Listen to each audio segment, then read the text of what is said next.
Hello audience আমরা চলে এসেছি মদনমোহন চক প্রাইমারি স্কুল মাঠ।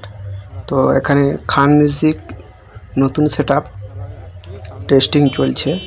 তো তোমরা টেস্টিংটা শুনে নেওয়ার পর কমেন্টে প্লিজ জানাবে কেমন যান, তোমরা কমেন্টে জানাবে। ব্লগটি যদি একটু তোমাকে ভালো লাগে তাহলে কমেন্ট করবে এবং সঙ্গে একটা লাইকও দিয়ে দিও, তাহলে আমাদেরকে ভিডিও বানাতে সুবিধা হয়।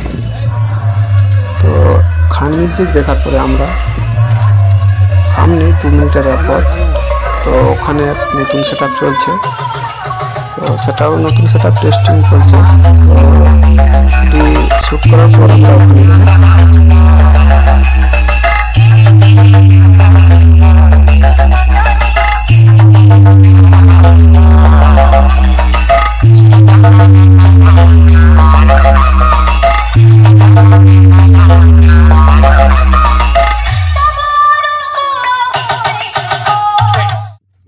আমরা তো খান মিউজিকের পর নতুন সেটআপের টেস্টিংটা দেখলাম।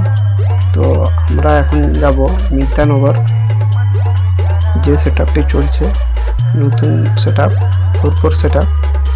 গাইস তোমরা কেউ যদি এখানে আসতে চাও তো আমি লাইভ লোকেশন ডেসক্রিপশনে দিয়ে দিচ্ছি, তো ওখান থেকে তোমরা দেখে চলে আসতে পারবে। আর যদি ভিডিও ভালো লাগে তো বন্ধুদেরকে প্লিজ শেয়ার করে দেবেন, চ্যানেলটা সাবস্ক্রাইব করে রাখবেন।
যাবে আমি বলি না সর আমি ব্লগ বানাতে দে সর ভিতরে